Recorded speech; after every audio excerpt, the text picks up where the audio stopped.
All investors know that the ultimate goal of investing is to make money, but how do you do it? How do you know what to buy and when to buy it? And how do you know when to sell?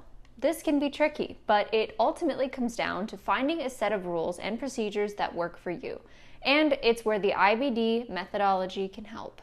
The roots of the IBD methodology link back to William O'Neill, the founder of Investor's Business Daily. O'Neill's goal was to provide people with a structure for their investment decisions. In 1988, he detailed this framework in his best-selling book, How to Make Money in Stocks, where he shared decades of research on the best-performing stocks of each market cycle. Essentially, the structure that he provided can be boiled down to four main pillars: fundamental analysis, technical analysis, general market analysis, and risk management. Together, they build a strong foundation for investment success. When IBD launched in 1984, they became the cornerstones of what is now known as the IBD methodology. So let's go over them one by one so you can begin using them in your own investing practice. First up, we have fundamental analysis, which focuses on the financial aspects of the company. Here, we find the things that you typically find in an earnings report or balance sheet. I'm talking about earnings, sales, cash flow, and other metrics. Its importance to the IBD methodology is highlighted by the IBD EPS rating. That compares a company's earnings profile on a relative basis to all other companies in the IBD database. Another key fundamental rating is the IBD SMR rating. This looks at sales, profit, margins, and return on equity of a company. These three critical components feed into the earnings. Now, this may not seem like a revolutionary idea currently, but back in the late 1950s when O'Neill started investing, technical analysis and fundamental analysis weren't really used in combination with each other.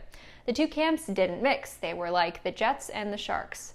But O'Neill sought to use both after seeing how the best performers over multiple market cycles had both strong fundamental and technicals. While fundamental analysis helps us find the strongest, fastest growing companies, chart patterns help us with the timing of when to buy them. This brings us to our second pillar, technical analysis. This area of investing focused on price action and volume. O'Neill was big on the importance of studying charts. He noticed that many of the best performing stocks offered repeated base patterns, and identifying these base patterns would help determine the proper entry for a given stock. He also found that strength begets strength. Oftentimes, the stocks that already had a history of outperformance continued to outperform. In the IBD methodology, we use the relative strength line to help identify the strongest stocks. The line measures the price performance of a stock or ETF and compares it to the S&P 500. When shares outperform the S&P 500, the line trends higher, and when shares lag the S&P, the line trends lower. Ultimately, being able to decipher stock charts gives investors a window into what institutional investors are doing. And it's big money that tends to have a real sway in the movement of stocks. Third, we have analyzing general market conditions. In 1961, Bill O'Neill discovered the importance of market trend when the market turned against him that summer. Here, he realized that even when you pick fundamentally solid companies at just the right time, they can all turn against you if the market isn't in your favor. So he decided to expand his rules. He conducted an in-depth study of market bottoms and tops, leading him to develop the concept of follow-through days. These help us recognize market bottoms and when it's time to start buying more aggressively after a long bear market or a correction phase. Meanwhile, distribution days help us recognize market tops and when it may be time to scale back exposure to protect your portfolio ahead of a possible downturn. These concepts are evaluated daily in the big picture column and include a progressive exposure model that helps manage risk. Fourth and finally, we have the risk management pillar. The summer of 1961 also helped O'Neill uncover another weakness in his system: his sell rules. Risk management is a key part of the IBD methodology, and protecting capital is the golden rule. The most important part of being able to stay in the game of investing for the long haul is avoiding taking big losses.